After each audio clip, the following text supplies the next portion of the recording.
your act together. This is Wow. not okay. And here's what I chalk it up to. They're in the hotel business, and there was some sort of autocorrect on a text saying, let's go do this. And they thought it was hostility business, not hospitality. Obviously,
and we're very sorry.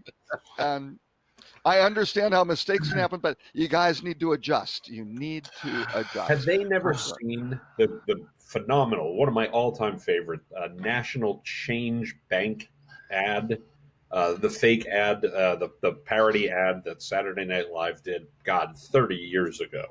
Very funny. The National Change Bank. It was shot just the way you would see a typical bank ad, with the sympathetic bank manager and the customer who has a problem.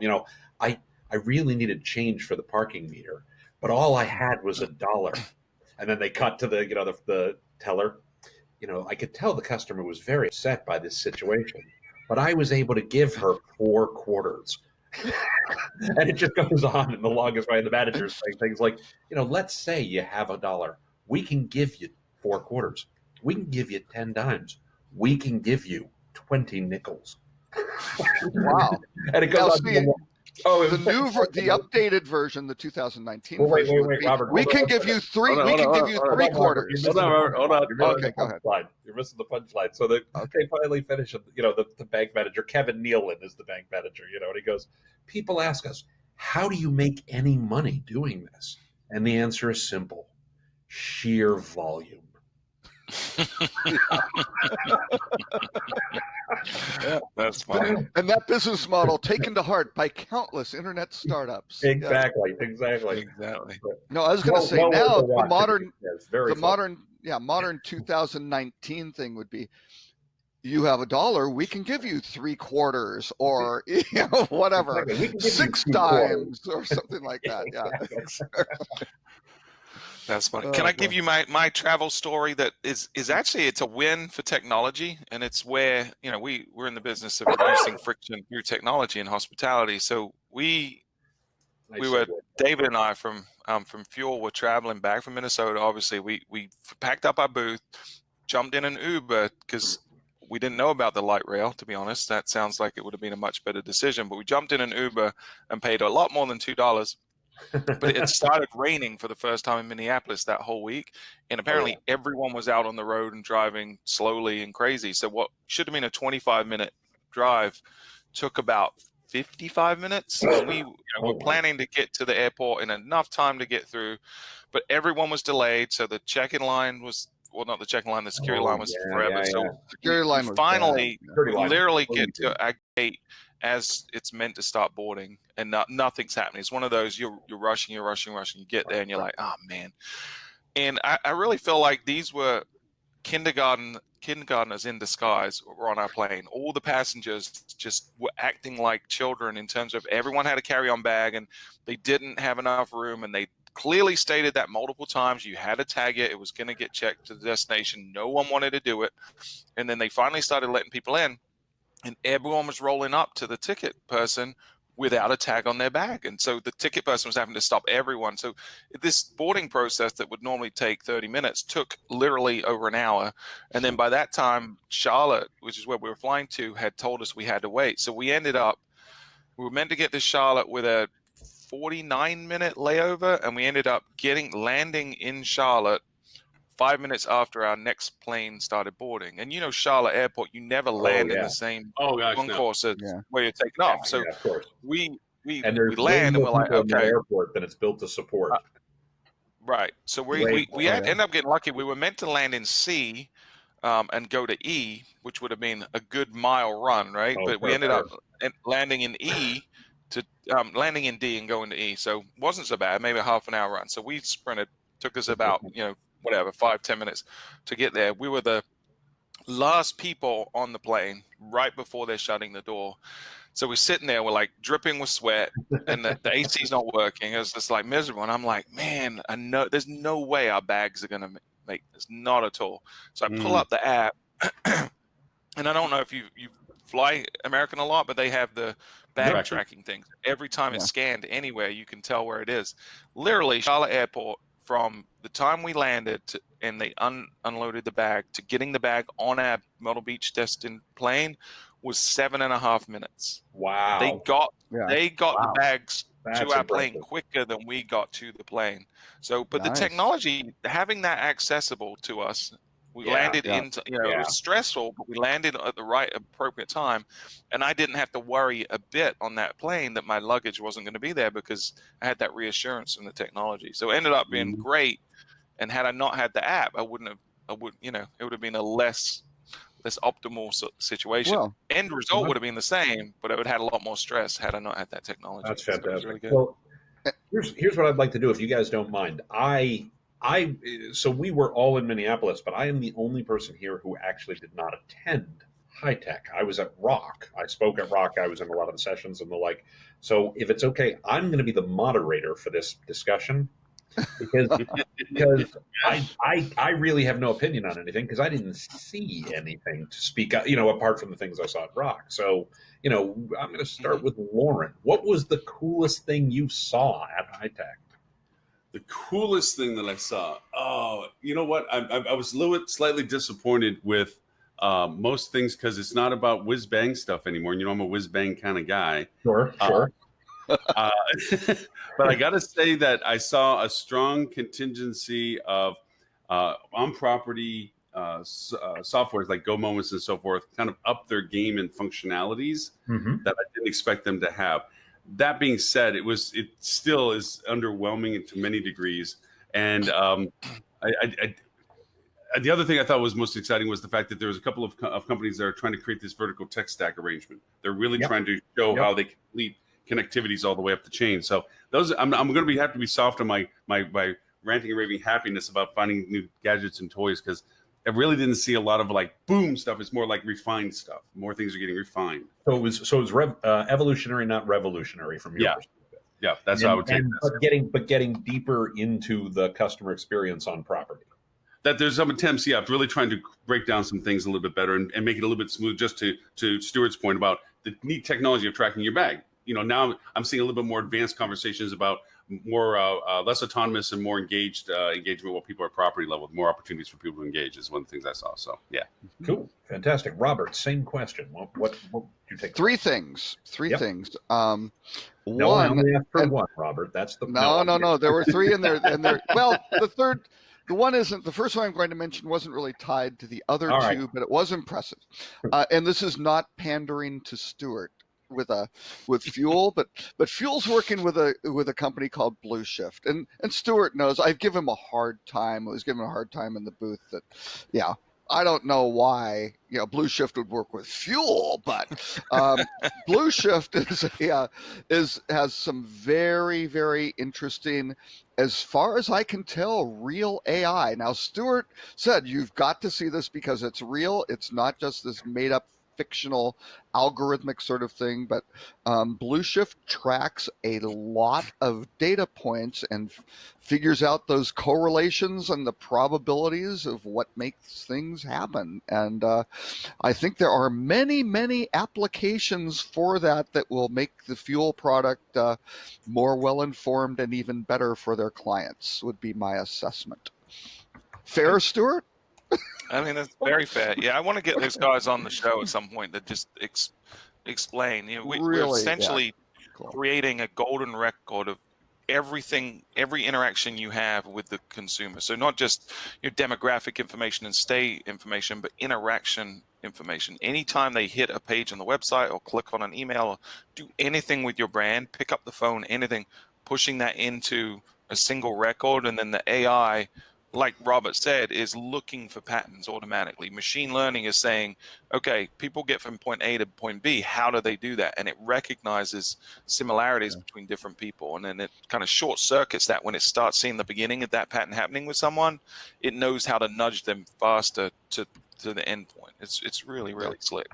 And if you do it properly, it's not just let's sell them something they don't need, but it's almost like, hey, you don't have to go get lost in that cul-de-sac for a while, which we've seen some people do and then find their way back. You know, you can all of a sudden start providing some great value. So I thought that was very, very cool. There are a lot of other AI type things, but the Blue Shift stuff was pretty cool, and the way that you can pull in data from a lot of different sort, you know, almost you got data, let's bring it in, is a great thing.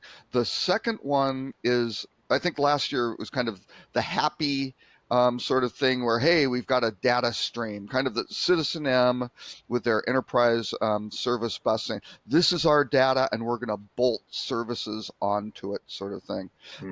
I thought that very, very, very good. Was speaking, I don't think I'm speaking out of turn, with the Shiji guys who have acquired a lot of companies that do a lot or of put a lot of money into a lot of companies. Yeah, that's the vertical stacking stuff. Yeah. Yep. But they are working on basically redoing a lot of their platforms and turning them all into these microservices, right? So the data stream with all these microservices around, that is going to be the future of this. And that's how you're going to break down all of these, you know, legacy property management systems, I predict. And it's started, which is great. The third one was Beekeeper. And people might not be familiar with Beekeeper. Beekeeper is, the way I would describe it, they probably wouldn't describe it this way, is almost a dashboard layer. And it started out really as kind of a back of house communication platform for your staff. So if you will, the staff can bring their own device, and you could have community chat boards and all sorts of other things. Well, now they're doing things like schedule swapping and all these things that can really help the employees. And now they're tying in, and similar to Alice, they were very, very smart. They didn't start with all the PMS integrations, which are so complicated and so proprietary and so costly. They just started off, and they don't just do hospitality, they're across a lot of industries. So it's this whole employee engagement. How do you streamline this, help them communicate more effectively?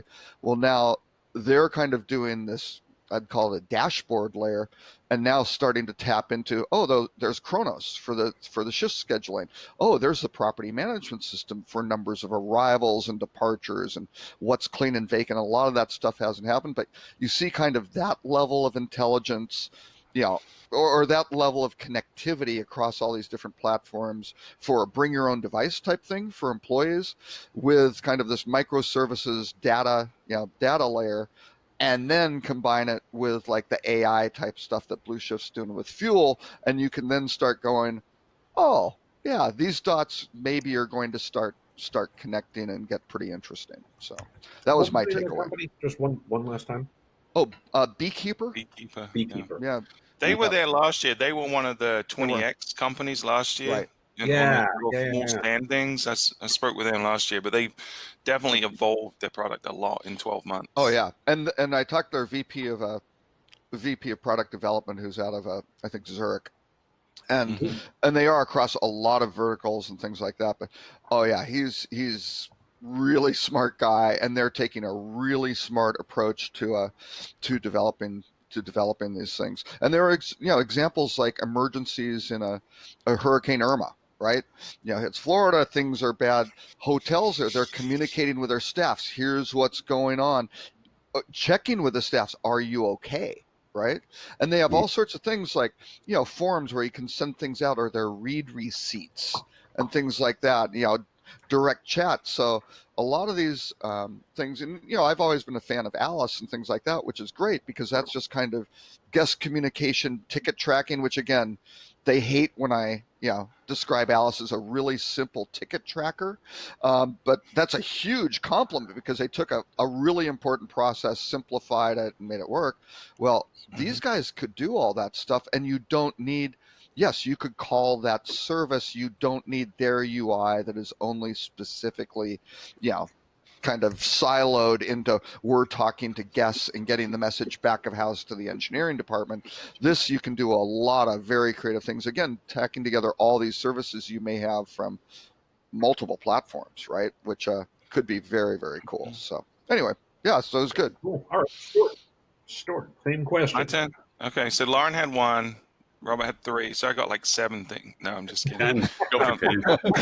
So overall, He's going to talk about Stuart's going to talk about the makeup booth where they had, and these guys know that I was obsessed with it every because time I saw love Robert with Every time Robert came by, every time Robert Robert was talking about it to everyone. No, and the very nice, the women from Jonas who cleared it up and were sure, they said this was like a mall kiosk. They were selling rejuvenating products for women at this show, and you're like, why are they those sorts of booths? They seem to have people absolutely there, though. amazing. They had people there. They were pretty busy the whole time. So I don't. So there was know. the other retail Anyway. booth there, the guy that was selling the cell phone accessories, right? And I swear, no less than 12 different people told me that guy is a great salesperson. So if you're looking for a winner in the show, probably the sales guy from the cell phone accessory place, because he did a God, good Lauren, job selling people. Lauren didn't happen by there. It was kind of in a back corner. Yeah. Lauren would have just bought all the everything, gadgets and whiz bang and stuff. Yeah, it was cool. I would say anyway. so. I don't already have them. Probably do. You could sell him some stuff. To answer the question, though, I feel like I was very underwhelmed this year. I mean, in terms of the scale of the show, if no one's ever been to High Tech, it's impressive, right? There's a lot of stuff going on. But I don't feel like there was a lot of innovation this year going on. Like there wasn't anything that shocked me like it has in previous years. When I see, the first time I saw a robot running around the show floor or something, I was like, that's cool. Just got my nerd juices flowing. And there was nothing like that this year. But I felt like, to your earlier point, that there was a lot of vendors that have matured, that, they've developed an idea into something that's a little more tangible, a little more effective. So I'd say some standout things that I saw that I think are going to have impacts. I think Happy and that type of technology is going to have an impact, this kind of data stream thing, because it sort of solves some of the connectivity problems. But one of the things I thought, and why I'm hot on Happy, is I feel like they get how to make noise in the industry, and I think that's important. So their booth this year, and I was talking to Lewis there, he said they'd originally had a 10 by 20, and then he's got another company, Stay My Way, which I'll talk about in a second, but they had seen that they could expand that last minute to a 20 by 30, and that obviously gets expensive. So what he did, which was really good because it illustrated what they do, is he had this 20 by 30 booth, and then he asked his connection partners, people that have already integrated to him, to sit on the corners. So the booth itself had this big funnel going up, which was like illustrating what Happy is. It was a data funnel with the big Happy logo that you could see from miles around. And then there were lines connecting that to each of his connection partners. And so you could go in and talk to each of these people and how they're interacting with Happy, how it's helping their business. But they also subsidized the booth for him as well. So it was really smart from a marketing perspective for them to do that. It got them, I think, a lot more visibility than they would have had So I like that. I liked Stay My Way, which was right behind them.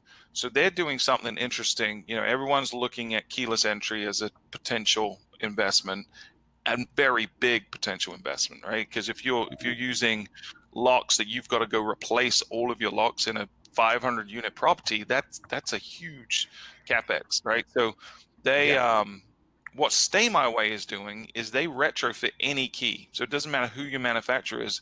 They can come in and put a little chip in for a fraction of the price of replacing it, and then you can have the same functionality. So I think that's pretty cool.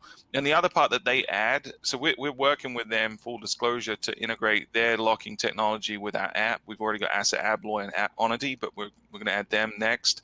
But they also have a verification process, which is pretty cool, where someone has to take a photo of a passport or a driver's license and then do the real-time selfie to verify that it is the person, to eliminate some of the chargeback situations that have been going on where people don't actually come to the front desk. So that's kind of innovative.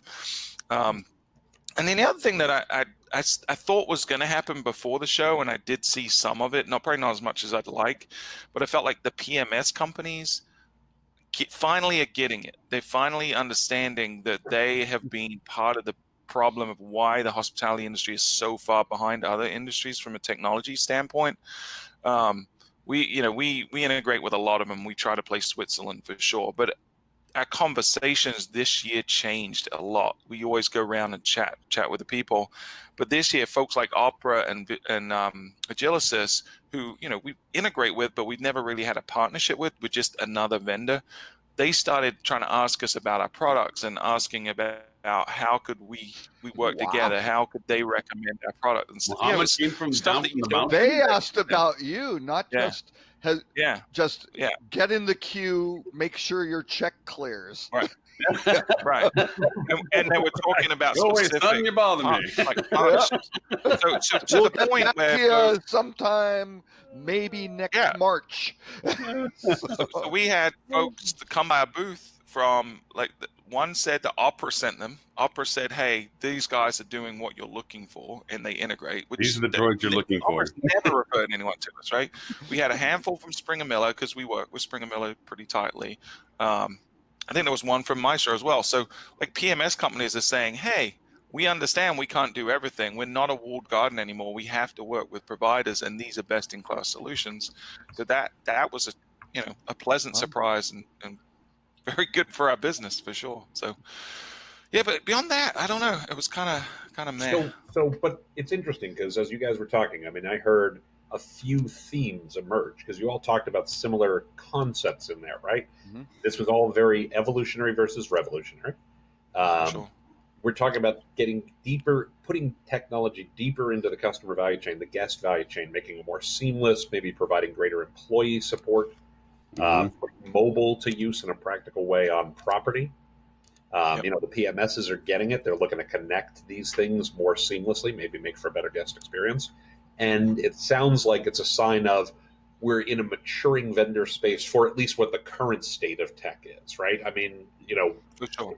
It at least in my experience, I think we've all had the same experience. Tech does a lot of it, ramps up like hell, then it plateaus for a little bit, and then the next innovation comes along that starts the next cycle going, right? Yeah. But maybe we're in sort of that plateau space where things are maturing, people are tightening up the integrations, et cetera. I mean, is that a fair restatement of what you all saw, or did I miss something there?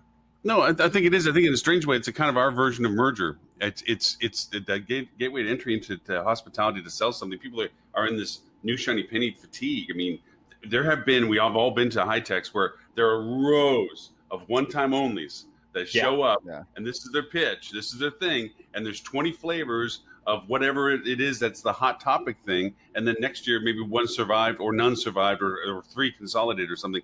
And this year, and I'm not taking anything away from high tech, there are empty rows on the ends. There was holes in the floor plan where there were lack of vendors and so forth, which I had never seen before. I mean, there's always been empty spaces in the corner, but and I have a question about that specifically because I'm really curious about this. I have often used high tech as an indicator, and not a vaguely leading indicator of where the industry is from a business cycle perspective, Mm. right? I mean, anybody who was at High Tech in 2009, which Lauren, I'm sure you were, High Tech in 2009, admittedly, that was definitely lagging at that point, but it was clear, that the Yeah. that the fecal matter had struck the rotary oscillating device.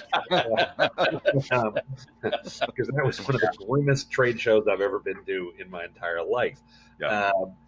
But in terms of as an indicator of the state of the industry, is the industry strong? Is the industry slowing down? Is the industry speeding up? Where do you see it, going based on what you saw, or is my entire premise, BS? Right? No.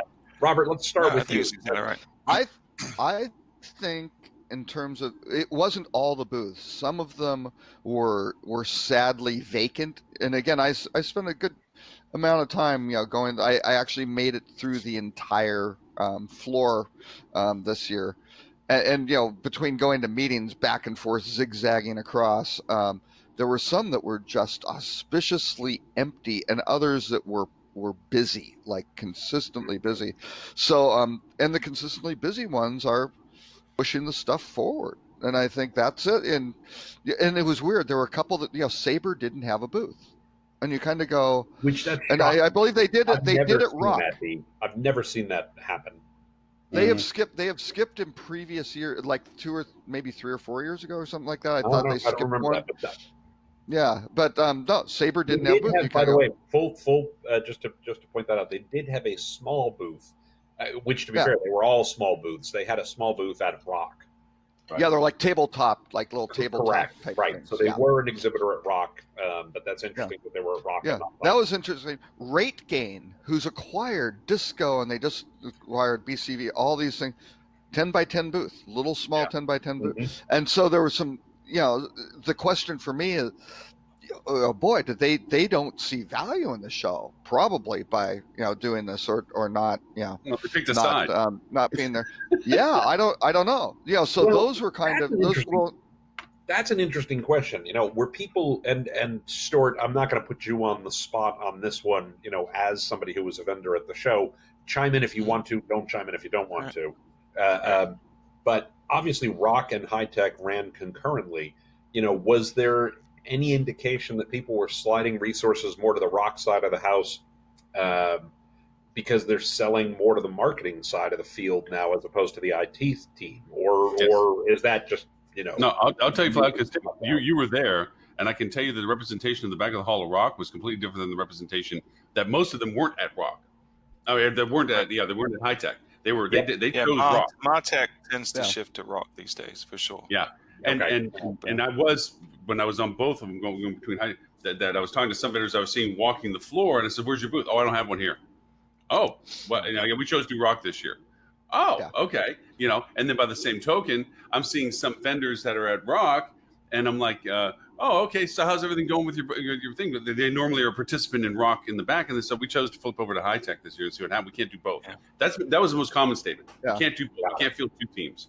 well, it's, Yeah. it's or fielding chose- a couple or teams. chose doing it. not to. Right. Yeah. Yeah. I chose not to. Yeah. Well, But to- because it overlaps one day. Yeah, it's a problem. You need to bring in. No, it's two. Oh, it is? It is two. All of the training programs and everything else that Rock okay. has is on the day prior, just as much. Oh, as and they High had Tech booths. their training. Did they have booths Yeah. during those? I too? wish they'd shift it one Yeah. day, the other separated, because Well, they used to. Yeah. it used to be Yeah. you didn't interact really at all. You It had was Rock butted one up to day, and each then other, High right? Tech started. Yeah. Yeah. Exactly. So I would say last year was the first year I don't know when they started overlapping, but last year, 3 years. really the last 2 years. So Toronto and Houston, we noticed that the Tuesday was solid, Wednesday was very quiet, and Thursday's always vendor day, right? It's just Right. it's a very short day, and it's Right, the end of getaway the day. show.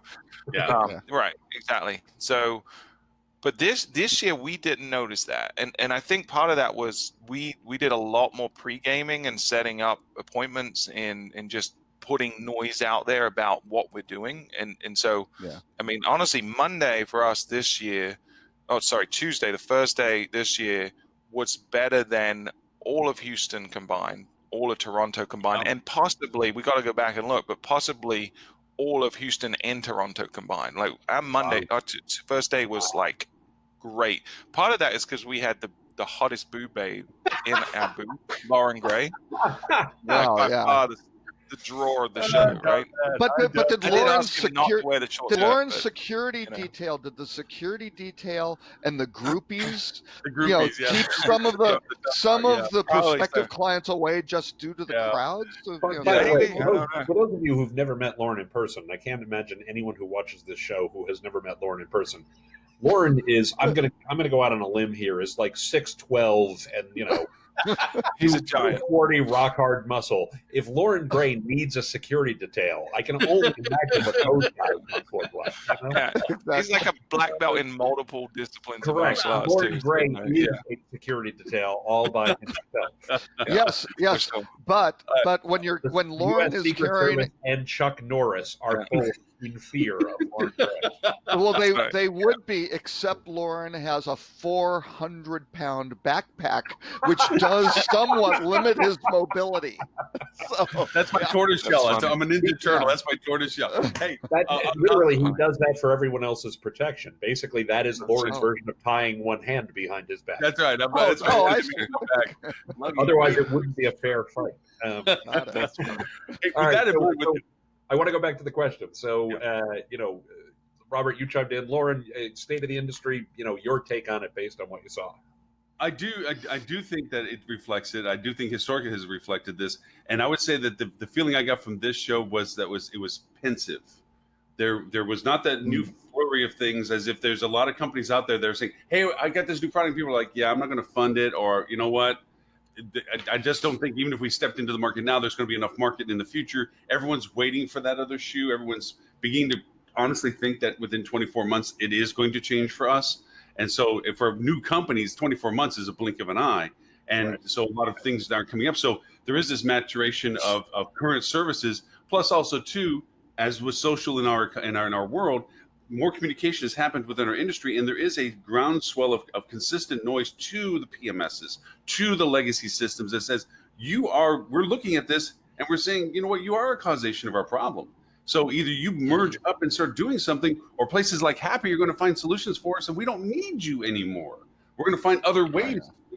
So I think that kind of comes through a little bit. And also, I'd have to say one other thing that is reflective is the traffic flow within high tech is another barometer I've often had. Yeah. When it's all happy land and everything, you want to hit everywhere and everything. It's like candy land everywhere. Every row has something new and adventurous to find. This one, Stuart hit a sweet spot. He was midsection right, and that seemed to have a very consistent traffic flow because you've seen them, and there wasn't large displays in the place, but there was fewer of them, and they're usually dead center, boom, dramatic, and then they try to spread them out to make you walk out, in the back and so forth with these other huge displays. There was only a few predominant displays within high tech that really stood out. Microsoft always eats up a whole, if you want to call it city block, those kind of guys and so forth, but not a lot of them. Not a lot of them. I remember one year back where there was like 4 or 5, 2, 3-story presentations, where people were sitting up looking down at the little people, there was only one this year kind of thing. And it was very small and it was very unengaging. And, there was booths. And that was the other scary part, DirecTV and all these other ones used to have these massive booths. Well, they still had a moderate sized booth, but they were like ghost towns. There was 10, 15 people in DirecTV shirts and not a person was there to talk to them. Meanwhile, you go to, I'm sorry, what's the name of it with Henry Woodman? Shinji? No, Shiji. Thank you. Totally blanks out. And it's a mob. I mean, every table they had was full and people were standing around waiting to talk. And it was a to be fair, Shiji was like 7 different vendors in one. Correct. Right. Shiji invests in a number of things. So, and they were dead, and they were in the back row, dead center. They were the last thing you would see before going to the bathroom. It was a bad location for sure, but they seem to have the foot traffic. Yeah, but no, Stewart had a great location. But that's what I thought of it. Yeah, location's everything. We're going up from last year we had a 10x10. This year it was 10x20 on the corner, and then next year we were looking at going 20x20. But then when we looked at what's left in the 20x20s, they're all at the very back, and you wouldn't get a lot of foot traffic. So instead we're going 10x30, and we're actually going to do a dual show with Blue Shift on one side and Fuel on the other. So we're going to take up half each because. And we Lauren, feel like they can get play there. Fuel has a 10 by 10, Blue Shift has a 10 by 10, and Lauren gets the 10 by 10 in the center. That's Is that exactly the- right. Okay. That's probably Trying to true. figure out the layout. No, Figure I out think the they're layout. reassessing the Okay. quality value proposition of occupying space for me. I think that's going to be under evaluation this year. All right, Well, but so- actually, you mentioned the whole partnering thing, though. I was expecting Tim to mention leading hotels of the world and their approach to world travel market, right? Because leading for decades. Oh, maybe you never went to world travel market with lead. I don't know. Maybe they never let you. I only went one time, and I spent almost my entire time not in the booth. I spent most of my time at meetings with, hotels and things along those lines, and frankly, heavily intoxicated. No, I'm. If you hadn't Oh, added so like that I last think we're part, good. Some things have not changed. no. If you hadn't added the last part, I was going to say that's code for the bar. Yeah, Well, so- and let's be fair. Anybody who has ever been to World Travel Mart, let's be really fair. This industry certainly has a reputation for folks who are not afraid to throw down a little bit. And then there's World Travel Mart, which is a whole other level. Whoa. And then there's ITB Berlin. ITB, which right. is I a was thinking- 10X. Correct. Yeah. Which I've never been to ITB, but I've certainly. You have never been to an I have ITB? never Oh my been to God. ITB. But, Oh wow. Sounds like a road trip for all of us. Road trip. I certainly have my fair share of colleagues, running into them drying out a week later. So Oh yeah. Yeah. Let me We have have a a- Recovery yeah. period gets Oh, longer every time. So, I was going to say though, what Leading did, because they have all these 5-star hotels, they would have a very large, always a very nice booth, but all these hotels would have these little kind of desktop-y type things, yeah. which was great because it was the hub, and then you could come in and meet with, instead of trying to find these guys where they might be, and it's too expensive for these, Correct. even though they're great, well-funded, big marketing budget hotels from around the world, it's just crazy. And all of a sudden they can consolidate the demand, similar people, commonality between, very, very effective, approach. We So, actually did that, and I say we did that. I had nothing to do with this. That was a thing Yeah. Leading has done at Oh, many decades. events Yeah. for decades, and it's always been about how do we help the hotels sell themselves as individual independent properties. So nonetheless, Yeah. All right. So what Let me I add one more thing to the other thing. We all made the same comment that the parties this year were combined parties. So there was a lot of combined parties, Yeah.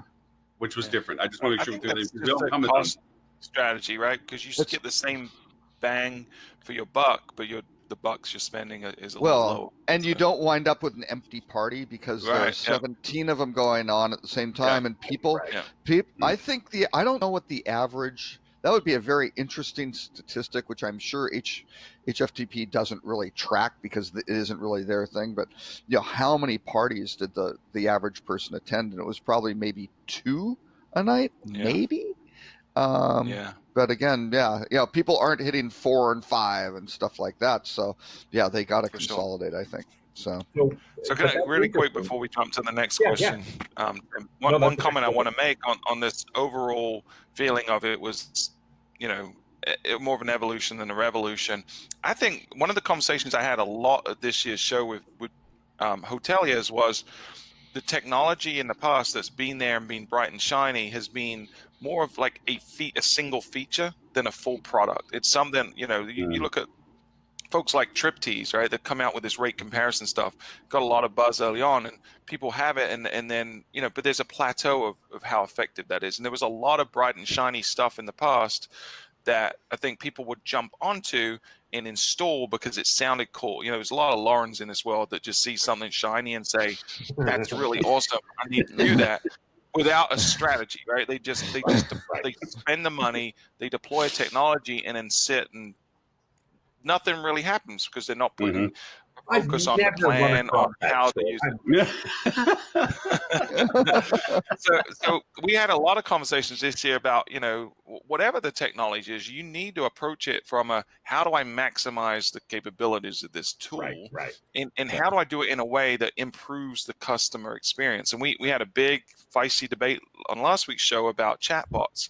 And that's a technology that we saw a ton of players in that space. Mobile apps is another one there was a ton of apps and it's shrinking. There's not as many players, but the ones that have survived and the ones you talk to, they approach it differently. They approach it the way we approach the booking engine. Booking engine isn't just a widget that sits on your website. Booking engine is part of a customer journey, and you have to make it integrated through the entire flow and reduce friction and improve the experience. So I think that's when I say the technology is maturing, I think that's why, because people are realizing it's not just software, it's software with a purpose and a strategy. And that was what I was seeing a little bit more at this show this year. Less bright and shiny. Got it. So here's what I heard you guys say, and I just want to make sure, again, I'm recapping appropriately. That folks were being a little more cautious. That if we were going to describe the state of the industry, it's people are taking a more wait and see, keep some powder dry, right? More focus on controlling their costs, which again, it might be a sign of being somewhat cautious and being clear on what's going on there. And then the other thing that I think is really interesting, and to be fair, I don't want to read too much into the state of the industry from this because this is only the second or third year that Rock and High-Tech have run concurrently.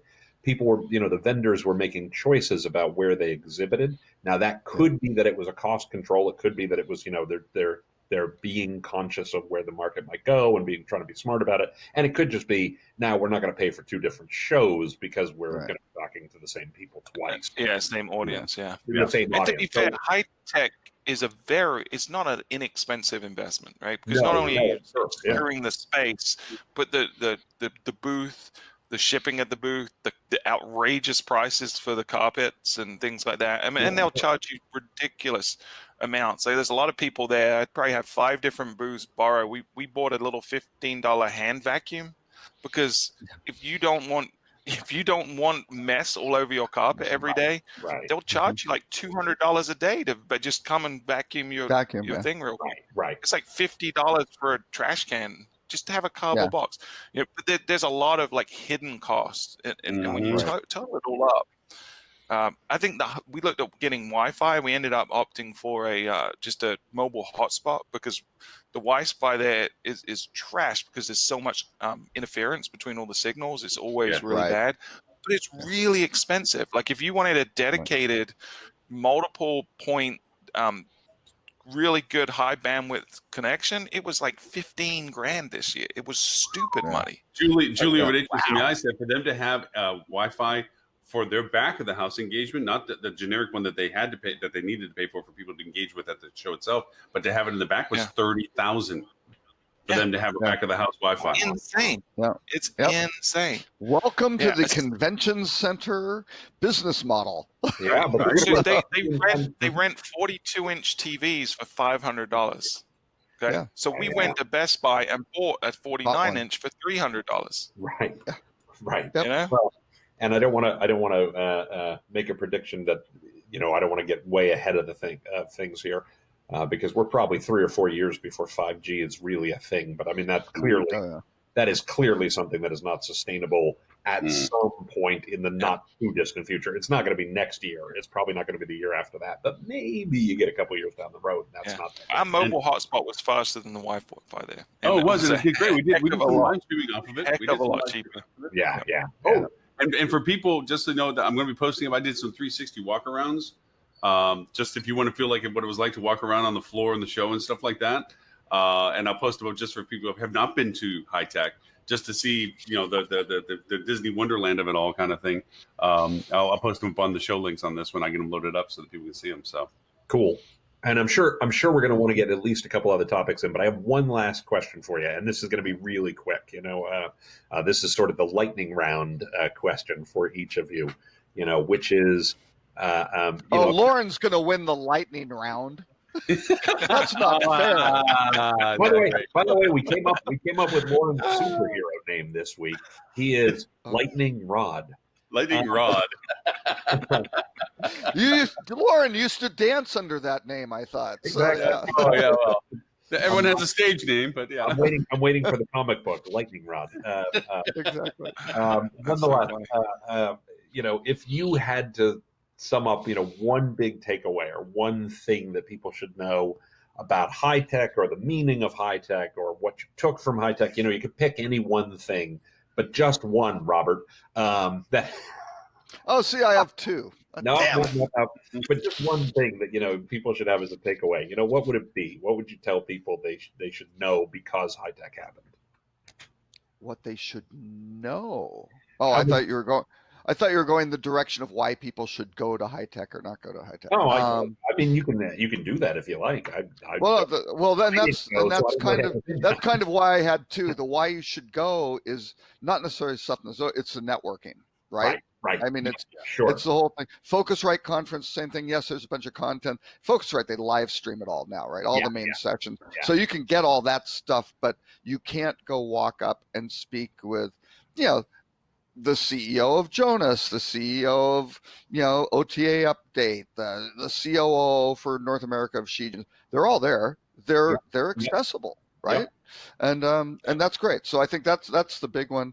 And the second one, I really think that it's going to be very interesting that before you always criticize companies, especially startups, going, you're a feature, not a business sort of thing. And that was really kind of the case of this whole kind of microservices type thing and acquisition. This is going to get very interesting. So I think with this data bus, if you do kind of break down these legacy traditions, all of a sudden there may be some really good innovation, but it's also going to get vacuumed up by the big guys, right? Or whoever sort of thing. So I think there are going to be some really interesting dynamics, but it certainly doesn't look like some of the groups like Shiji and stuff are planning on interfering and curtailing the development of these companies to fit the corporate mold or not to hurt another one of their products, or kind of the bad things a lot of these big conglomerates kind of do. As far as my conversations with RJ Friedlander, who Shiji acquired Review Pro, and Henry Woodman acquired Ice Portal. They're doing what they've been doing, and they've got more funding and a better scale and the ability to network with these other customers from the other product. That seems to be a great thing, and Shiji doesn't seem to be messing with it, right? And going, well, yeah, let's go break this down. They're taking the Warren Buffett approach. Yeah, but I think also on their business. And I think what Shiji's going to do underneath is architecturally now be able to go, okay, now let's get these into services that can be shared across all these different platforms and get the benefits, within their little ecosystem. So anyway, I think Jonas is taking that same approach. I spoke with a lot of the doing the same they've thing. acquired, and they're like, Jonas is not dictating to us. And it was surprising because when I went there, I don't know if you guys noticed this, it was jarring to see a Jonas single booth, and it had MSI, Springer Miller, and then Quorum, which is the new web-based PMS that spun out of MSI. But it was one color booth, had all three logos, and then all the staff from both were wearing a similar uniform. So I was like, whoa, what are you? This is a message here that you're sending, that you're one big family. And I get the value of saying you're that, but it to me, I was talking to the Springer Miller guys and the MSI guys separately, and was like, do you feel like you're losing some of the brand identity a little bit? And then I talked to the CEO of Jonas himself, and he said, this wasn't a Jonas mandated thing. This was MSI and Springer Miller's heads decided to do it this way. Jonas would prefer them to keep individual brands. So, I think they're really strategically trying to do the Warren Buffett approach too, which is buy great companies and let them do their thing, and then look for complementary products and integrate together and provide better value proposition. But we don't want to mess with what make these companies purchasable in the first place. And then help them with the plumbing, right? They can offset some of the things that they struggle with. They can offer, they do consolidate accounting and some of that stuff, but they can also offer marketing and sales and things that they might need some injection in. I only have one. My whole thing is probably more existential. It's a storybook. It's a chronological history of the technology within the industry. If you go to these long enough, where you keep persisting with it, to your point, Tim, you begin to feel a vibe as to what's focused on, what shouldn't be focused on, what the progression of usabilities are. But if you just look back 5-10 years, or even just if you go once or twice, you see transitions of focus. sometimes it's shiny object focus, and like this year, I think it was less, to Stuart's point, less a shiny object thing and more of a maturing thing. Let's start getting ourselves better coordinated. Let's start doing better things. The collaborations and so forth. So next year is going to be completely different. So if for those to attend, it's going to be stepping into a fast-moving river if you've never been to it before to see what it's like. If you've been to it before, it's kind of like rolling down the river and seeing the change in scenery. It's a storybook. Actually, just one other point. The one big difference I saw from last year was the real hot one was the staff alert buttons, right? For any sort of sexual harassment. Well, that one of those won Best in Show this year for the 20X. It was one of those alert buttons. Oh, really? That's interesting. I forget the name of the brand. Yeah, but they did. But see, I look at those and going, boy, that should be a service. And you look at something like Beekeeper, you go, okay, well, yeah, you have some service that does this. And if people are, all your staff have their own iPhones, right, or whatever they're doing, you can have some things where, phones have like the 911 emergency, but you can wind up probably having some applications that wind up being able to do some things like that then tie into other services, right? Yeah, I think the thing with the buttons though, and why there's so many of them have come out of the woodwork really quickly is legislation is forcing it, right? So with something like Beekeeper, it's gonna grow organically based on the value proposition.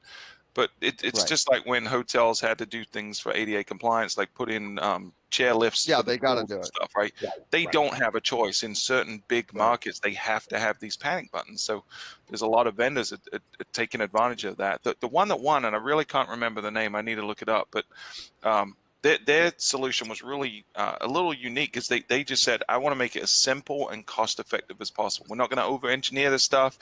We're just going to make it function the way it needs to meet the requirements. So it was using low light Bluetooth. You have a little beacon in every other room, or if you have certain Wi-Fi providers, you can use the Wi-Fi and it can connect to those. But basically it tracks every employee where they are on property, and they just press a button and it alerts the staff. It was no more complicated than that. So they won 20X because they have the opportunity to grow very rapidly. But you have to go install the beacon. It's their beacons, I'm sure, right? It is. It's part of the software as a service. Not super expensive.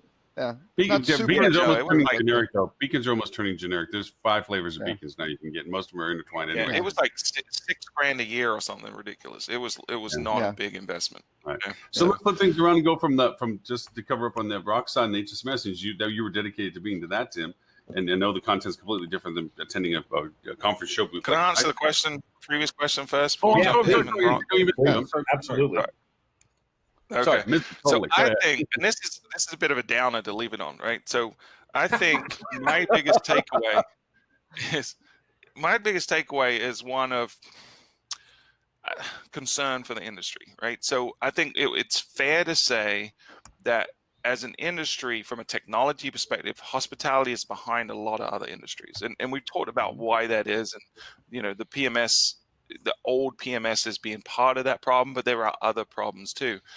And I think we're at a point in the industry where everyone's beginning to come in an alignment behind, okay, lack of integration is probably one of the biggest challenges and one of the biggest reasons we're in that situation. And so I think everyone's gotten to that point, and then they're saying, okay, the solution is some kind of universal standard for that. Right. But we're doing in the industry, I feel like what we always do in the industry, which is there's 7 or 8 major players and they're people that have rolled up a bunch of companies or new startups. It doesn't matter.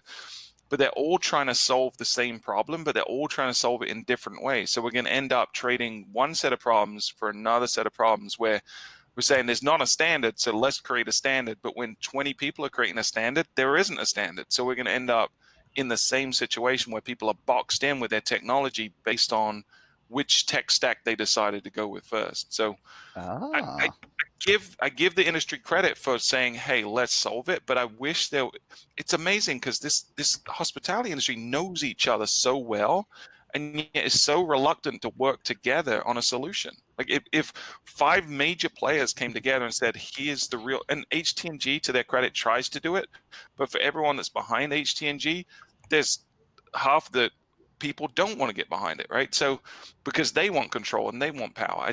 I wish we could Yeah. come to a There's one. consensus. Let's Thank do you for this teeing together. this up.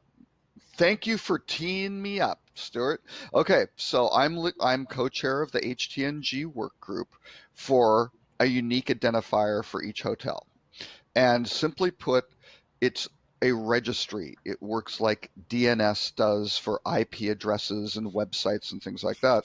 And You're creating some the of the CUSIP people number. watching the what? The CUSIP number. Yes, there would be every For hotel those who don't know this, if you're a stock, stocks change ticker symbols, things along those lines, but every stock has a CUSIP number that always stays attached to that company. right, a persistent It's a persistent number identifier. for these yes, Yeah. exactly. And so what we're looking at, and this has been tried a few times before, and it has been grossly botched, right? So all this does is create a persistent identifier, but it does a couple of things. When you do this, just like DNS, where a DNS record says, oh, here's an MX record that points over to the mail server. Here's another one that Right. points over to where the website is and things like that. You can have that. And then all of a sudden, when you do that, if you're participating, oh, you can enable, say, if someone is, and these pointers would be, oh, they are on version XY, whatever, 14 BC of Oracle or something like that. And here is the resource that it points to, right? And then they can go authenticate onto that through, third-party systems through the owners of those resources. But all of a sudden, if you have that sort of thing, you can have automatic notifications. So I was speaking to the Beyond TV guys, right? Just going, hey, would an ID be even important to you? Expecting them to go, no. Makes no sense. The guy's like, that would be huge because we get calls about you can't check out from the damn TV. Well, why? Well, the PMS updated and nobody told them, right? And it breaks and then it's all reaction.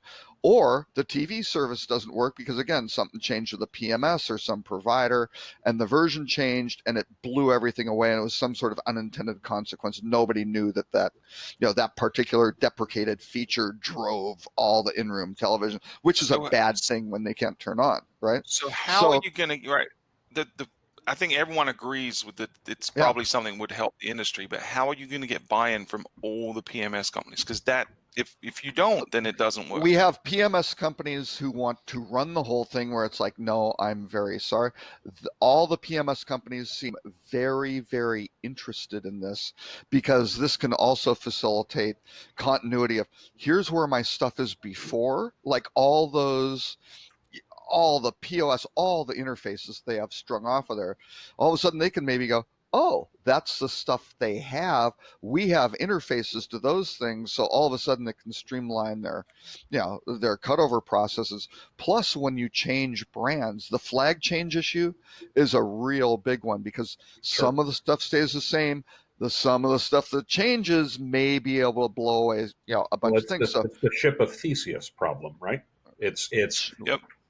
right where sorry, I like boats apparently. So yes, tell us more. What about the ship of feces? It's one of my favorite thought experiments. I use it a lot. This is literally my favorite philosophical discussion in history. But this is a very real problem about what you're talking about.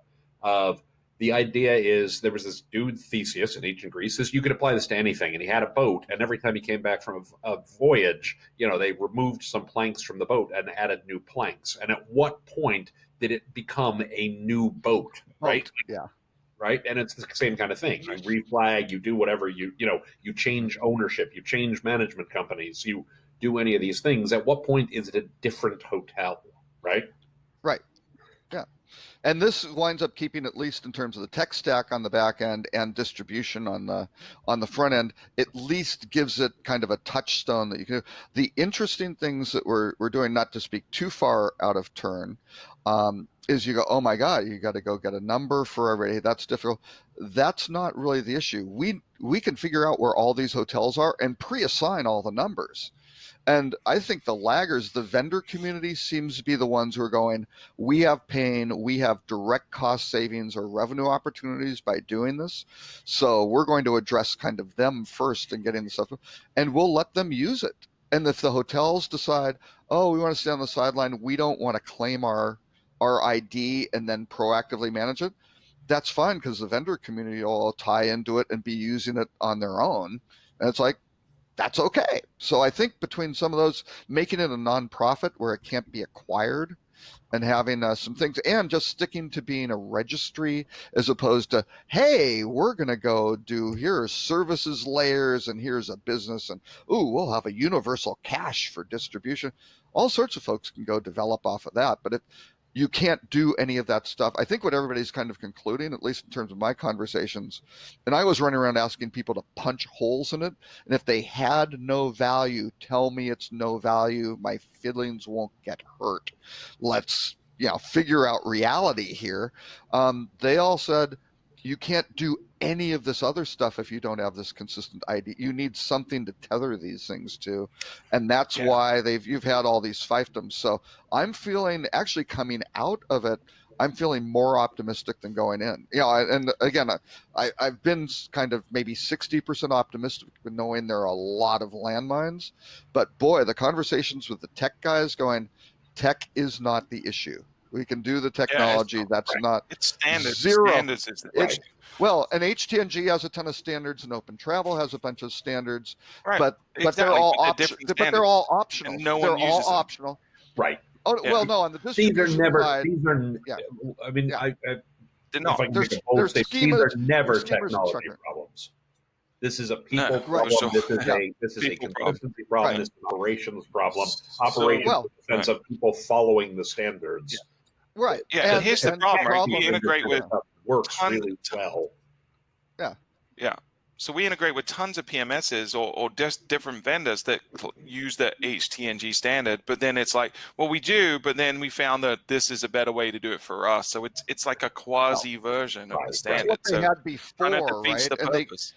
they couldn't really do the standard. And in those standards, almost all the fields are optional, right? Right, Because right. they didn't want to lock it down and go, sorry, Oracle, you really are doing it wrong, and you're out. The problem is the thing is not a naming good of the approach. fields.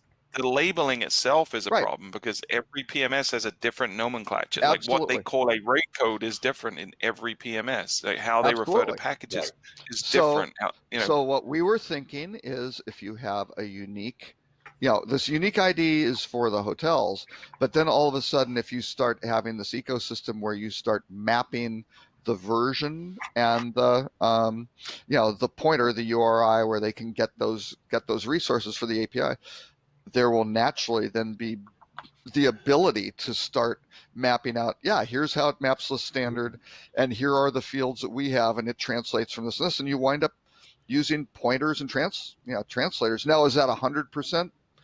No, but we think it's probably, from a development perspective, not full interfaces, but kind of adapter level stuff where you can go, you know what, these guys are 99%, but here's the adapter that really lets these square pegs fit into the round holes, right? Because And that's where the problem is. Robert, you may be doing this already, but if I can offer a thought, and again, Yes.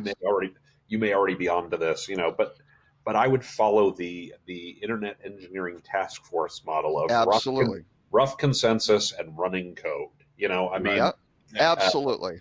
Because the harder the standard is, the harder it is to get anybody to follow. Oh, absolutely. And that's why we're focusing on the minimum viable product is the Yeah. registry. Yeah. That's it.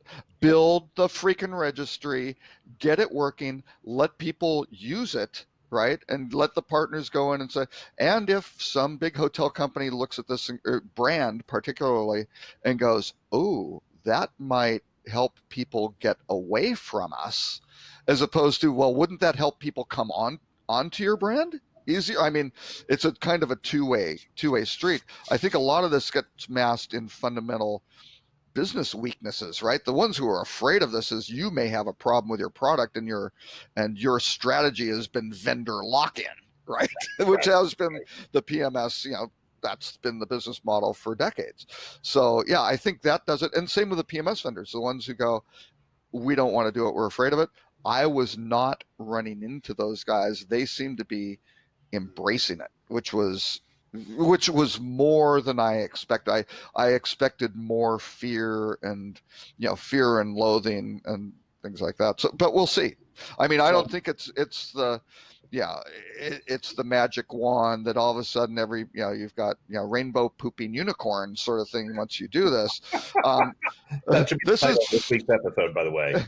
exactly. Speaking about Yeah. digital I marketing. want But the bottom line, I was on. rock. I want to hit rock. All right. Okay, wait. The open. I was on the. Hang on, one last If you want thing. to hit rock, no, Robert, hold on one second. If you want to hit rock and you want me to have any point of view on this, we have to do it in the next 4 minutes because I Exactly. Okay. I 25 have minutes to run out before the the same door. topic. It's as bad as Go me and ahead. my boss last week. Okay. All All right, right. you have right. No, you were there for the whole spectrum. Where I Yeah. was there for pieces and Tell us parts. about You're rock. actually a good participant. Tell us about rock. I thought rock was very, very good. What I like about rock, there are a few things that I love about rock. So first of all, much like high tech, you get some really great people in the room. The networking is outstanding. These are practitioners.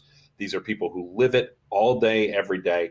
It tends to be mid-career folks, generally speaking. You don't get the most senior people, but you do get the people who are living it as their day-to-day lives.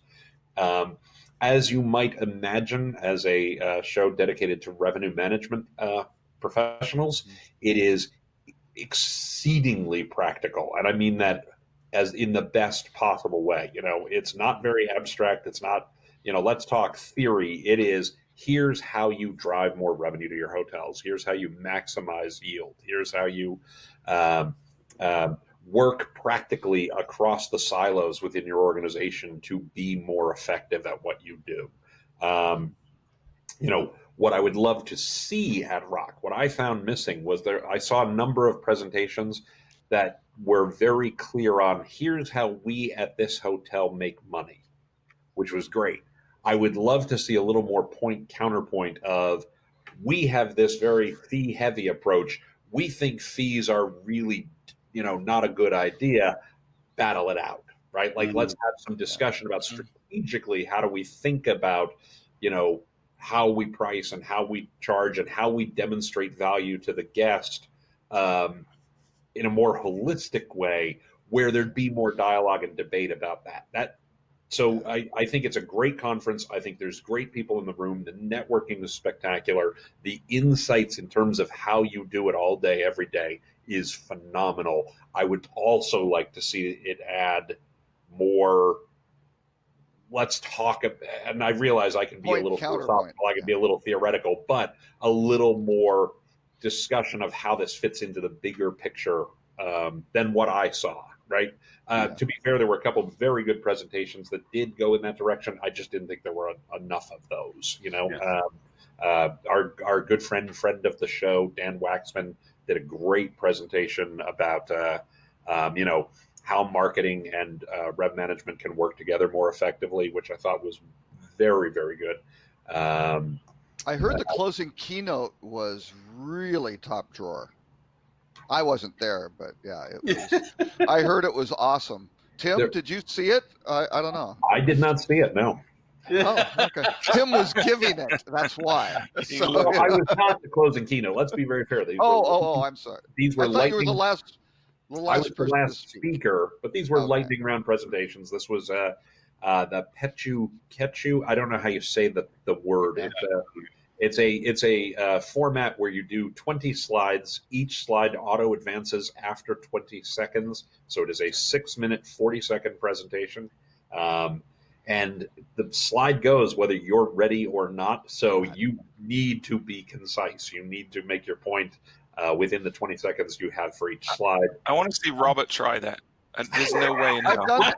I've done them before. No. When I speak, I always hit the time. I never run over. Actually, Robert Yeah, does. you know, Robert never runs over. That is absolutely true. That is absolutely true. Like a clock.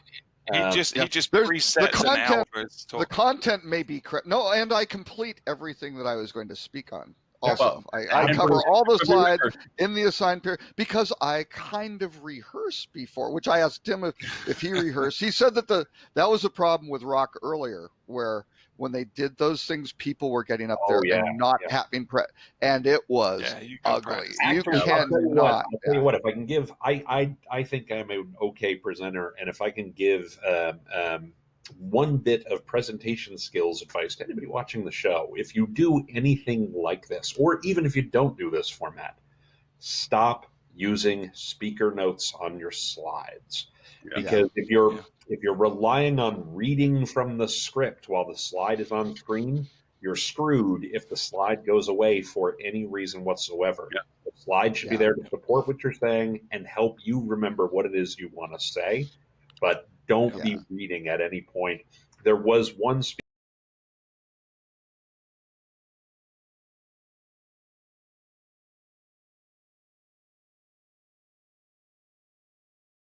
speaker in the lightning round who had great content and was a good presenter, had good material, but when he would often the slide would advance before he'd completed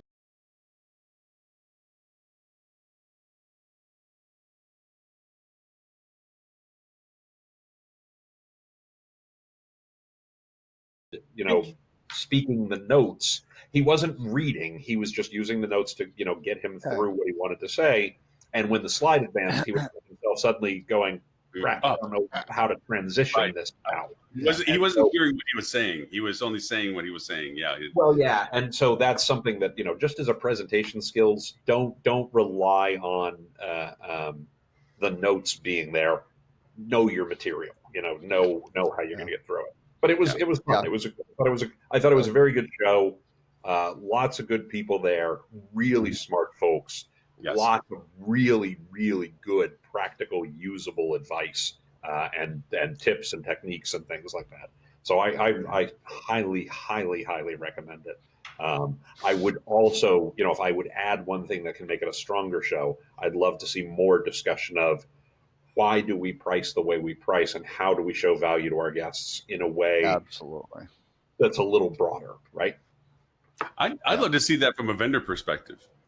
I'd love to see Duetto and Ideas and Rainmaker get up on the stage and battle it out in an MMA. It's just tell me why you're better than you. Why you rather than it? What does you do that do? Because they all are strong players in the space when it comes to their software engagements with revenue managers and so forth, and they're predominant at this conference.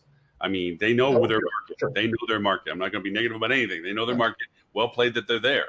But there's this constant, you literally have to walk up to one and then walk up to another, then walk up to another and ask the same question to see what the answers are that you have to draw your own comparison to. It'd be kind of fun to say, great, let's go over and, sorry about that. Let's go over and have you guys talk in front of us, compare, make the comparisons. I will tell you, I think all of them are good for the show. I don't know that they would. I don't know that that's in their best interest to do. It's not that, but it's in the interest of the participants. Is what I'm saying. It's but if they didn't sponsor, I don't know that Rock would be as strong as it is. So I want to be, all of those are good platforms, though, right? They're all good. Are they perfect for other ones? Yeah, right. You can get into the optimization. The killer on all of those platforms, and all of them will say, if the hotel has a bad strategy of doing it, it's like, AI is great, but what are you using for training data? What are the algorithms? What are the outcomes you're looking for? That's the important stuff. So Tim, I agree. I think the stuff about how do you make this broader? How does it tie into the business model, the customer engagement, customer sentiment of, customers hate resort fees. They will pay them, if they have to. They don't like them.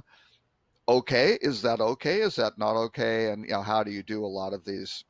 Well, I have a very strong opinion about this, and there's tons of research that backs this up. This is not just my opinion, right? But customers never want to talk about price. They always want to talk about value. When customers say the price was too high, it's because they did not get the value they expected for the price that they paid. Right. When they say they said the price was a really great deal, it meant that the value exceeded what their expectations were. And while I think many of the folks who presented, referred to that at least obliquely, I would love to see more discussion of that broadly, not just at Rock, but in the industry and in rev management as a practice more generally, because I think that's a thing we miss sometimes. Yeah, the whole value creation Correct. model, and Right. and executing on that is Right. is rough. So, but again, the So, hotels Tim, on the other side, they still need to know what's happening from a gross operating profit, Oh, net yeah, operating sure, profit, sure. and that's the industry's not there yet either on that, right? So there are lots of how do you make this stuff happen? How do you- And as Lauren said, and then what tools help you connect those two things? So I think you wind up with like 3 pillars in there, Yeah. right? I think And if I can give you strategically. one other free piece of advice, I've done tons of vendor selection, both in my, when I was working at hotel companies. Obviously, we hired lots of vendors for lots of things. And as a consultant, I've been hired to help with vendor selection processes and RFP processes and a lot over the course of the last 8 years I've been doing this. And I will tell you, most of the vendors in the industry, almost every vendor in the industry, I can't really think of an example of a vendor who just sucks, right? Because you can't. There's too much competition. Oh no, I'm just using. No, I mean, generally speaking, are there ones who are stronger and are there ones who are weaker? Of course there are, right? Yeah. But they all do an okay job. What I tend to find is far more important of whether or not this is a good vendor or a bad vendor is this the vendor who suits what our needs are? Absolutely. Do we align correctly? Do we look at the world in the same way? Can we learn from each other? Can they adapt to our changing needs, over time in the right way? Do they provide the level of support we need? Do they take the kinds of direction we want to give them, and do they know how to push back correctly when we as the hotels are going wrong? That's far more important for long-term success than this vendor's great, this vendor's crap. That just doesn't tend to be the reality. And there are a bunch of people, consultants in the industry. I'm not one of them. Tim is not one of them.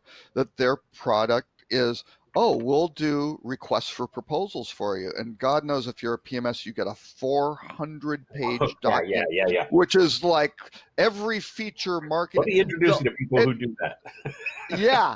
Go down that path where if you give people, here are the 5 core use cases that maybe they aren't all must have, right? You have maybe 1, 2, and 3 are, by God, if you can't do this, let's save everyone some time and pain.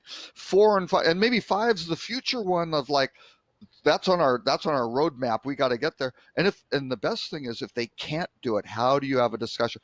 Okay, you can't do it. That doesn't disqualify you. How do you make that happen? Can you make that happen? What is your process? How do you work with us? How do you do that? And boy, is that revealing for. Okay, so I did not get the memo on the checkered shirt thing, Stuart. I don't know why we didn't get that memo thing, but just one last point to your thing to it. Let me refine one thing. These are dad shirts. Yeah. Okay. This is I didn't make it home. This was the last shirt left. The last shirt that's still clean. Yeah. It's one last thing to say is about comparing equipment to things. Everyone wants to sell you a Ferrari, whether you need. To your point, Tim, scale the service to the need of the client, not sell them the most expensive thing that you can. Right. That's what I mean about the revealing part of putting the platforms together. All of them do functionalities, but to allow the clarification of the features that are most useful and functional from them, and have that evaluation process be helpful. But that evaluation process varies by customer because, I'm going to make a gross generalization. So by definition, this is bullshit, right? You're not going to use 50% of the features that a given product provides, easily. You're not going to use 50% of them. The question is it the right 50%? Right. And also, is it a Boeing plane that has services in there you don't even know can screw you up and you don't even know they're in there to be done? So to that end, Tim, thank you for being here. I know it's Chicago's pain. No, it's okay. I love being here. Unfortunately, this specific hotel, I asked if I could get a late checkout. Not only did they say no, they said F no. So I'm excited to start banging on the door any minute now. So, Tim, where can they find you if they want to look for you? TimPeter.com. And you were referred to several times in the Team Peter podcast of Thinks Out Loud so that people know that you're there. I'm making sure that gets them the link to 14 people that asked for it. So, or TC Peter on social media. Or TC Peter on Twitter. On Twitter. Tim Peter everywhere else. I don't know why, because I'm an idiot. That's why. All right. Thank you, Mr. Tim. Have a lovely weekend. Thanks for a wonderful week, too. It was great being with you. See you all next week. Yep. Bye. Bye now. Hi. That was a great point he made about the 50%. Yeah, you're only going to use half of it. Yeah. Now that ties into the whole advertising, thing, which was, the challenge with advertising is half of it works. The problem is nobody knows which half it is, right? Yeah. That's Although I that's don't- not true anymore, right? Because you No, can it's actually not. track stuff unless you're using some BS vanity metrics. Then you Right. can tell exactly Oh, what's Stuart, what crazy black magic are you speaking of? Hey, I don't want to do free disrespect to software like Robert. Google. I don't know. The late night effort he made to put a list together, which we did not even touch out of the hour and a half. I don't want to be Yeah. remiss on this. You put some cool stuff together. Well, no, I just have give the a few more row. minutes that we can hang kind of, well, we can just do the row too, I guess. I mean, the list will get posted, but Well, no, we can recap them. The interesting one I threw Meininger, which nobody's ever heard of in the U.S. I don't think.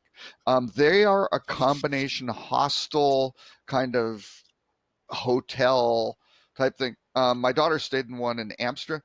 Really, really solid product. Very kind of flexible, inexpensive, clean, good, engagement. I don't necessarily think they are going to be the big winner and kill all the other companies, but I just think more hotels are going to be they've got to be more flexible in their customer programming for how you can fit family.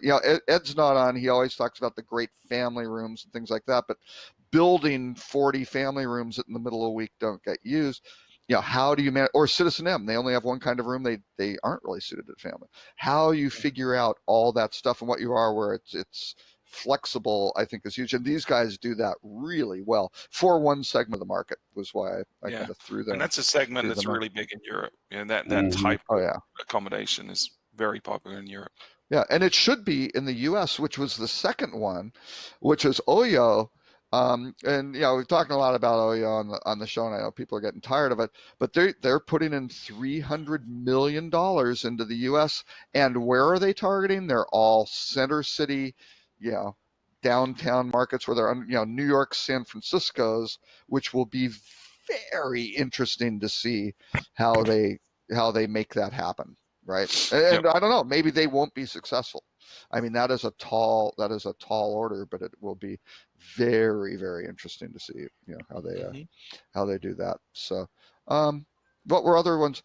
Oh, Hopper. I love Hopper for air. The hotel side, I don't know. They've finally relaunched their hotel AI. They started out with 25 hotels in New York trying to do it really well. They shuttered that. They've now come back with 270,000 hotels around the world. But That's a slight step up. Yeah. Yeah, the next trips that I'm planning for a hotel, Deer Valley, no hotels available. West Palm Beach, no hotels available. Yeah. Fort Lauderdale, they gave me a bunch of Miami hotels, and you're just like, oh, I don't know. I know they're tracking a lot of data, but I'm not sure if they're ready for prime time. We'll Agreed. have to see. Yep. Yeah.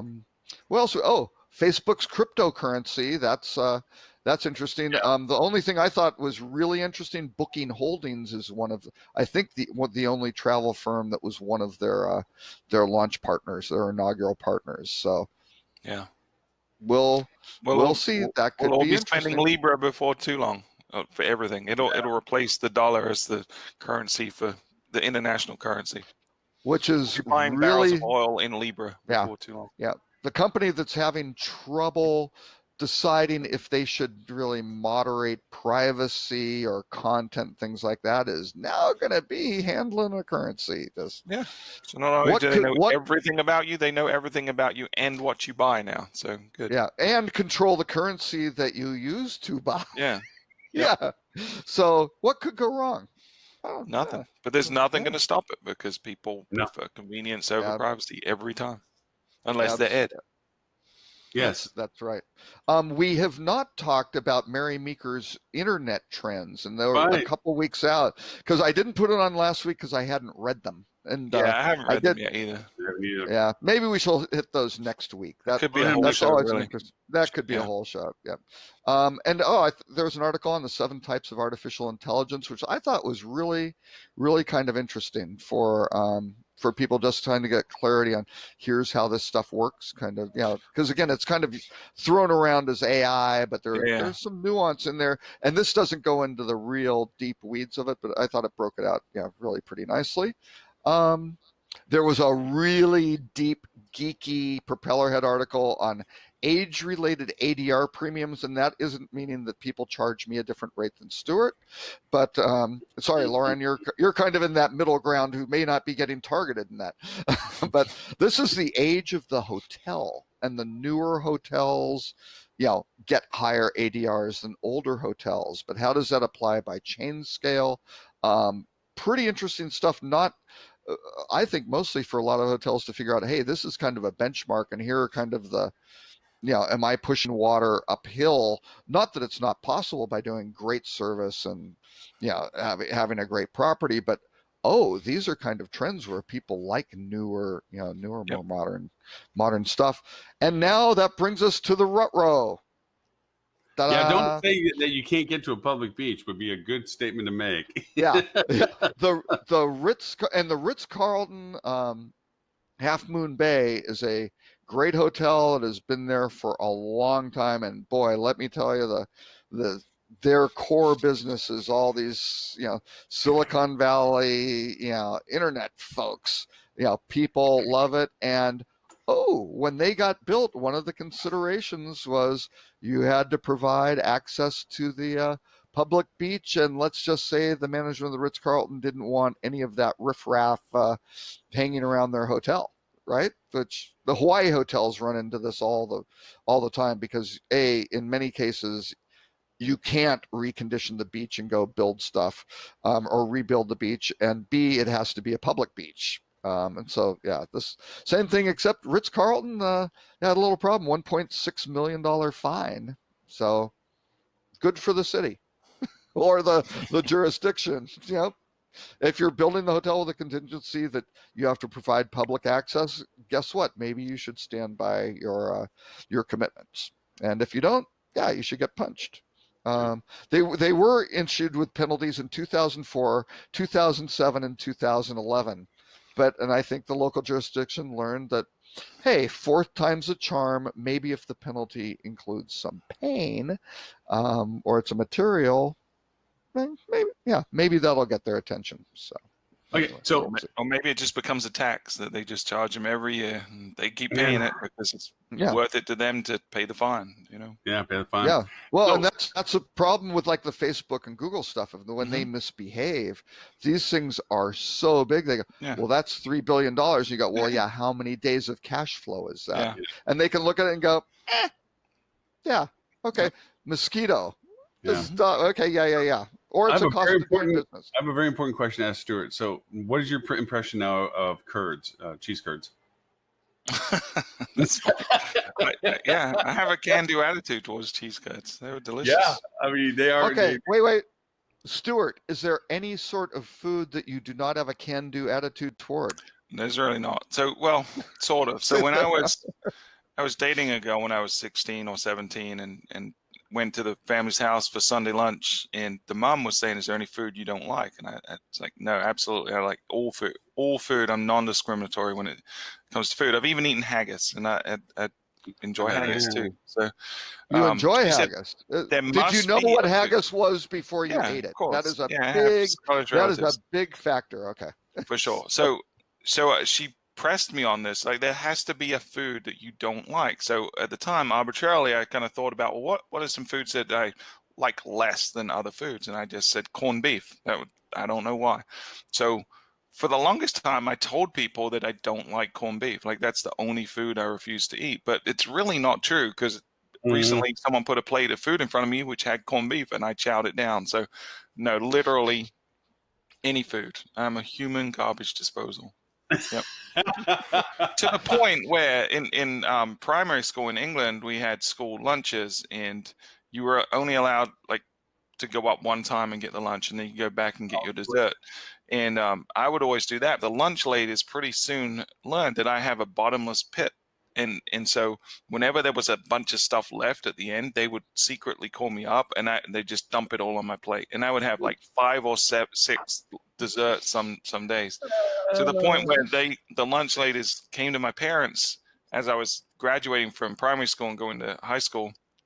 And they said, we don't know what we're going to do with all the leftover food now that your son's leaving. So, yeah. Maybe perhaps a homeless shelter or something like that. See, I knew yet another reason why I love hanging around Stuart, because I empathize with all of that. Like, yeah, okay, sure, bring it over, I'll do it. Yeah, okay, fine.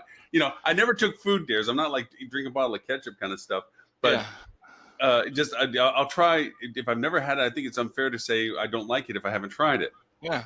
For sure. You know, and then go through. Yeah, there's less preferable things and stuff. I'm not a big, huge liver and onion fan, but then I had somebody make liver and onions. I swear to God, it was like butter soft and tasted amazing. They did it well. And it's sometimes a matter of how it's cooked, not what it is so much. Right. But I honestly, gentlemen, I cannot thank you enough. I had a wonderful time. We had fun every night we were out. It was good.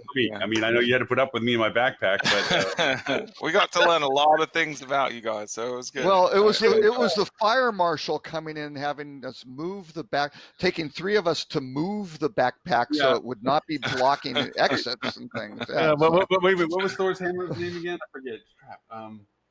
What's Thor's hammer's name? Remember? Yeah, that one. Yeah.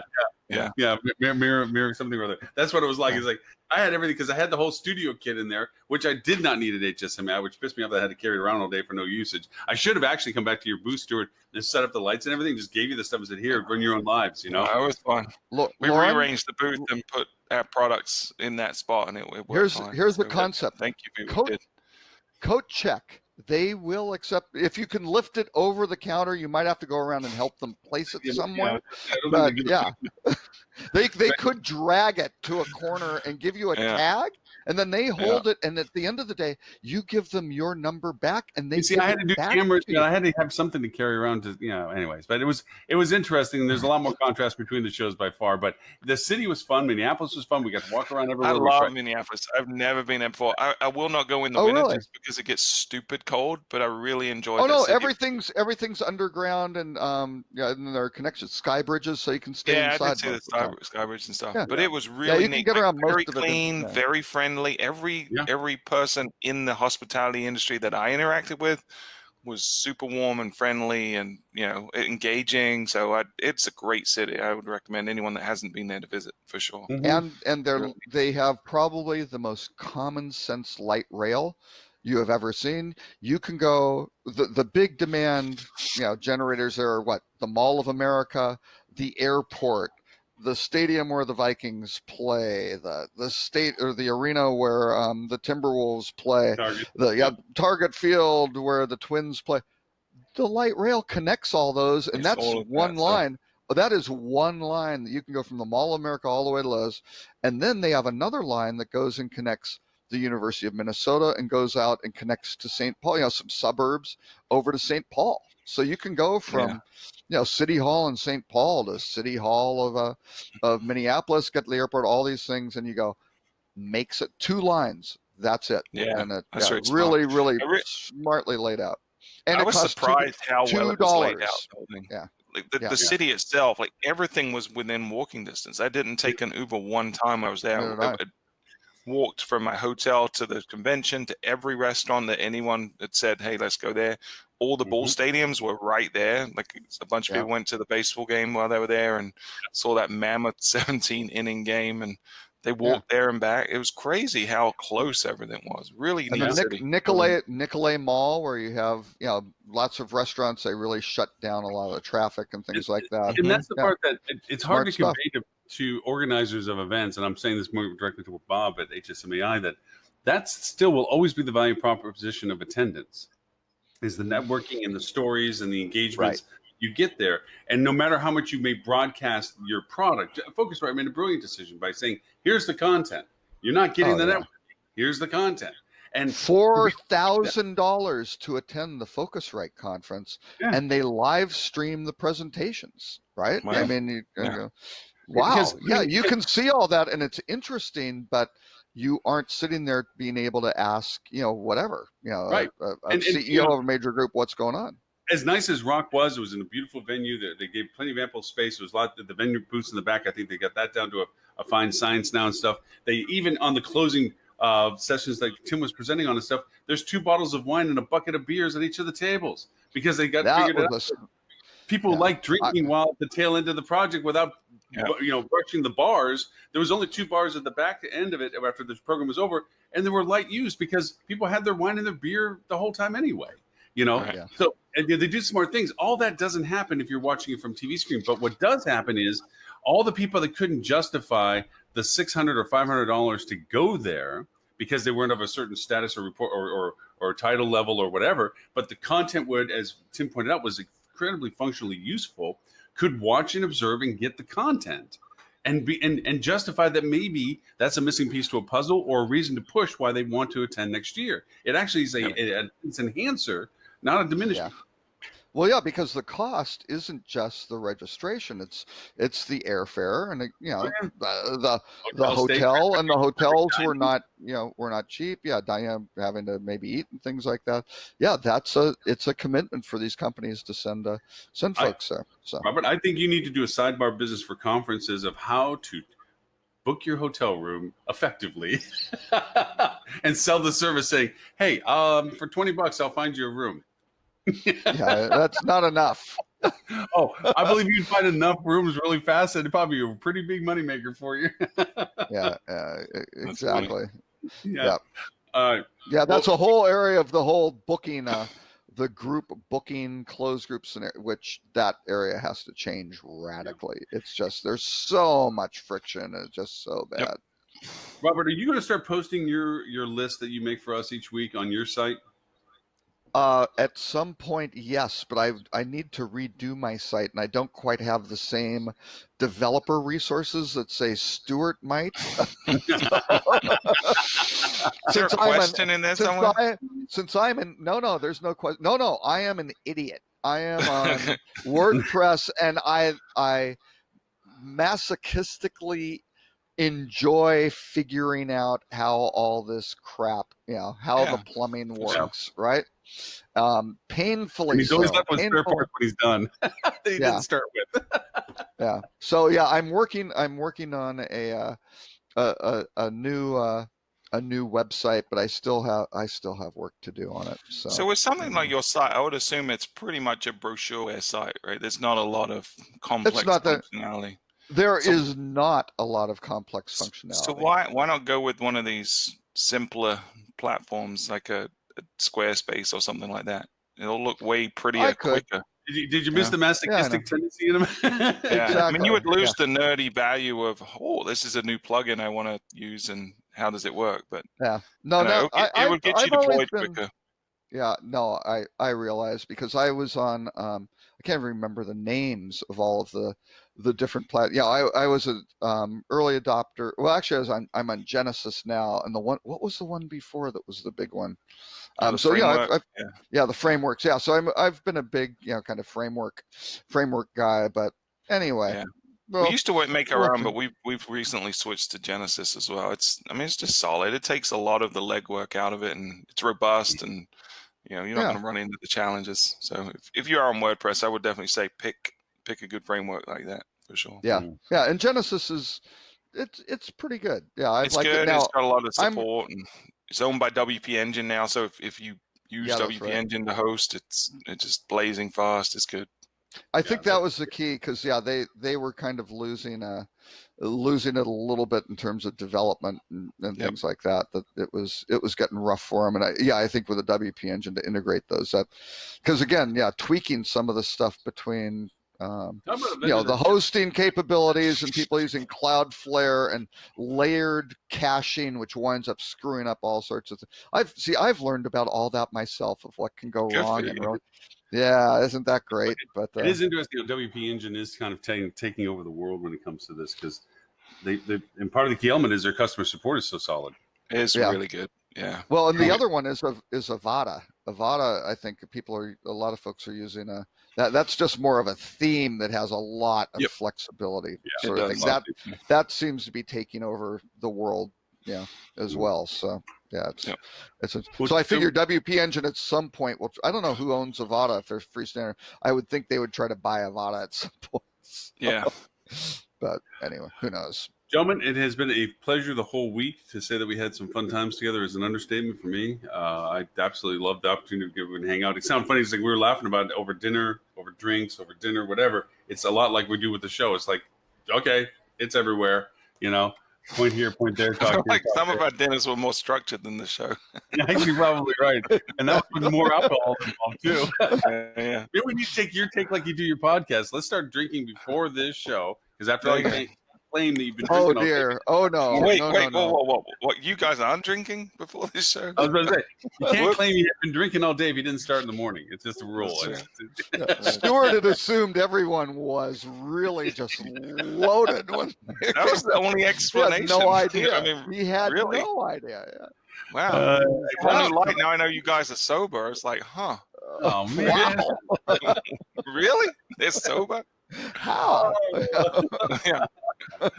Oh, we had some fun conversations for sure. But again, That thank was you so good. very much for all of it.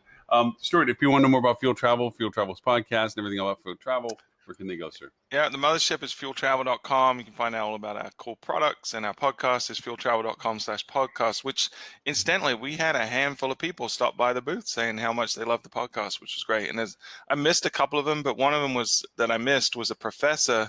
I was out talking to other vendors when he stopped by, but he said he tells all his students to listen to the show, which is Was really that cool. Dan Connolly from Drake? I don't know. He's Probably. from a school in Florida.